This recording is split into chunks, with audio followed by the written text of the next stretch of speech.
Hamjambo, habari zenu. Sasa hii ni utamaduni, utakuwa kabisa lazima tutakuwa tunatumia kwa kila mara. Ni jetu kwa minota 10 yonyine kugira ngo tubashe maintaining ikiganiro cyacu utamaduni kabisa.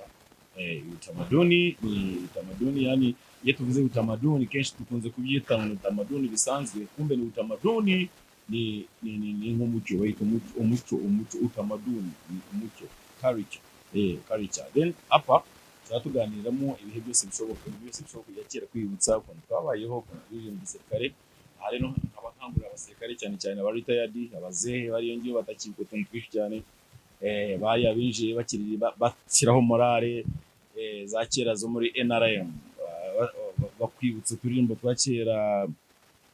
Mbibutsa turirimbo twa kera mwaririmbe muri NRM, mwaririmbe wenda kwa kipindi mlikuwa kwenye jeshi la fari ingabo za Habyarimana, buzita ingabo za Habyarimana nazo zari ingabo z'u Rwanda yari fari.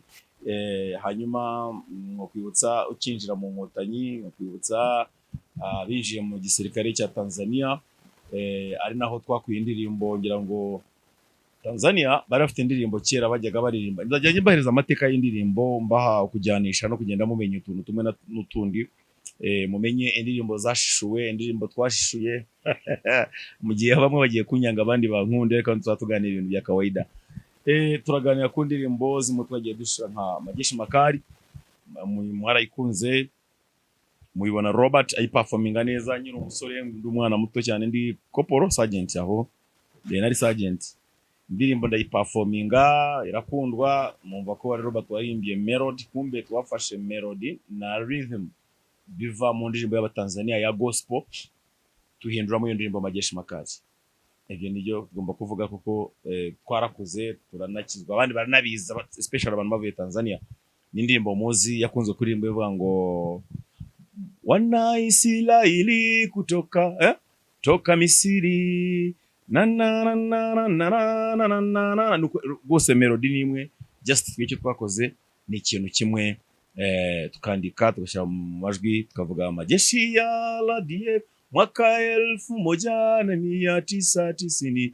Aho rero tuza tubona ko turabadanje, tubihindura gutyo kamajeshi, dukora indirimbo, dukora mu majwi, dukora ibintu bigenda neza. Up to now indirimbo irakunzwe bavandimwe, ni indirimbo ikunzwe n'abantu benshi kandi ndabizi neza kwikunzwe. Ndabeshya iyo ndirimbo rero turaje duse nk'abayikinamo gato cyane, ariko akantu gato kugira ngo kuyo bitazarega iyi cyano yacu mukanya gato. Subiri kidogo. Wenda tugishakisha Majeshi Makali, ariko najya ngo maze nibutse abantu bari mu gisirikare kuva muri za 80 na gatandatu. Hari indirimbo ngira ngo natwe twajyaga twarayihinduye muri za zindi nakoze zirimo combine, ndaza kwigwa kinini muri morale ya jeshi narayiririmbye. Ngira ngo nayiririmbye ndi Sergeant Major n'ubundi nerembye ndi Sergeant Major. Indirimbo yitwa morale ya jeshi nendaza kuyishiraho mu kitamaduni cya none kumara iminota twihene iminota 10 na tujye tuyirenza. Ariko reka maze nkumbuze abantu muri NRA, abayinje igisirikare muri NRA muri 1996, abari hariya Kasigagirwa Barracks, abari Makenke Barracks, abari Bombo Barracks, abari ahitwa Matuga, abari headquarters, general headquarters, abari Mbuya, abari hose mwese mwibuke iyi ndirimbo.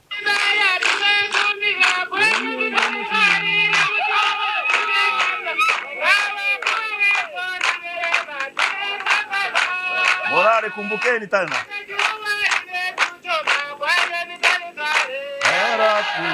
Tutasonga mbele, vita bado jaisha, kwenye nchi yetu hatutachoka kwa bailo hadi tutawaondoa wale wabaya wote.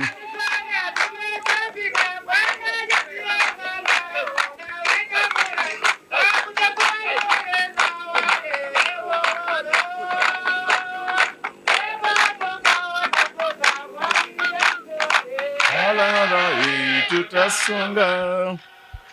Akunga karahagije kuba mwashobora kusobanukirwa uko baririmbaga ngo NRA tutasonga, ako tutwayima ngo RPA tutasonga, no kugira byerekanya gutyo byagera muri KDF no KDF Kenya, none bajya muri Tanzania bakaririmba kwabo. Apo noneho muribuka n'indirimbo zimwe bagiye baririmba hamwe na ndajya mbazana na zimwe za mujya mwumva indirimbo yitwa Intsinzi bana b'u Rwanda intsinzi zose ndagenda mbabwira hazakomotse ni indirimbo zifitanye isano n'izindi gutyo ugafata indirimbo kavanamo amagambo ariyo ka mixingamo ayo ngayo ko twaririmba arapiye tutasonga songa mbele vita badi jaisha wenye inchi yetu hatutachoka kwa bailo hadi tutawaondoa wale wabaya wote hali mbaya tumevumilia kwa vita vikali na njaa ikatuma lakini tumevumilia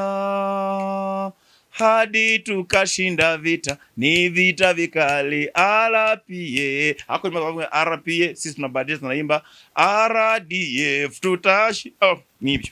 So indirimbo nabwiraga ni Majeshi Makali nyango mwara ikunze ako twaje tuyiririmba nabundi na kera mu ndirimbo za gospel yitwaga ngo wana Israeli kutoka Misiri na Majeshi Makali. Atoche mna Majeshi Makali kwa sasa, yani hivi tunajiita Majeshi Makali, majeshi katuisearching tureba ahantu turayikura Majeshi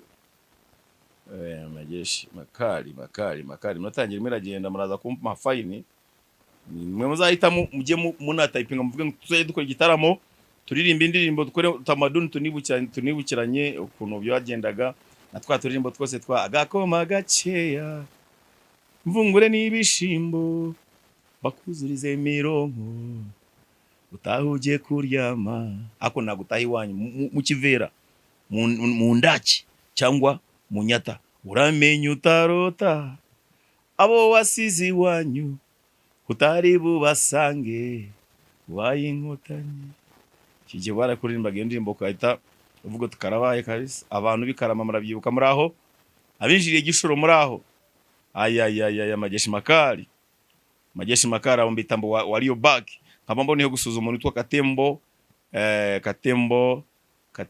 Katembo horose ndagusuje munyawera Katembo hamwe na Assassino Munyemana Tadeo ndabasuje cyane yabo ndabasuje ni waliyo back kwa sasa ni The Mob ni retired Majeshi Makali acha tuone kama ni Majeshi Makali ngira ngo ni sasa mbanze yini bipiga manake nyamara kwinjira muri military band ibintu bihindura isura kwa sasa. Majeshi yanadiye Majeshi ya ushindi Majeshi Kali miaka 20 na mwaka 1990 vijana wa RDF walijitolea ipigania nchi na kuikomboa kabisa na kiongozi imara Letini Jema. Majeshi ya RDF Majeshi Makali kurale ya juu ilituko siasa kupenda nchi Joni wote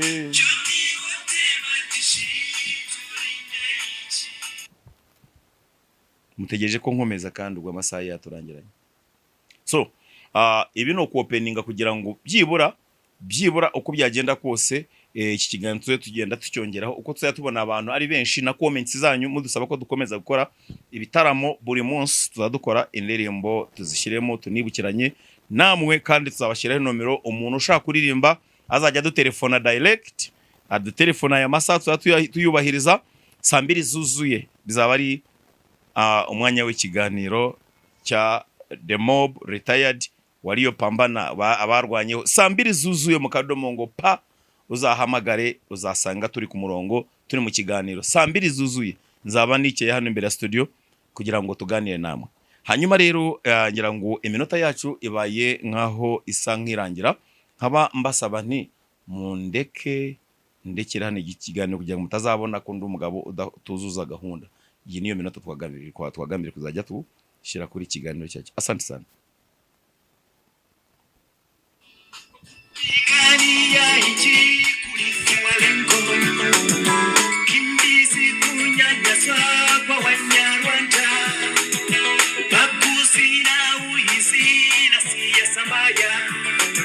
Na nini, majeshi ya RDF, majeshi magari, morale ya hali ya juu ilituokoa. Siasa kupenda nchi yatupa ushindi. Joni wote majeshi tulinde nchi. Kakitumba na gado mobile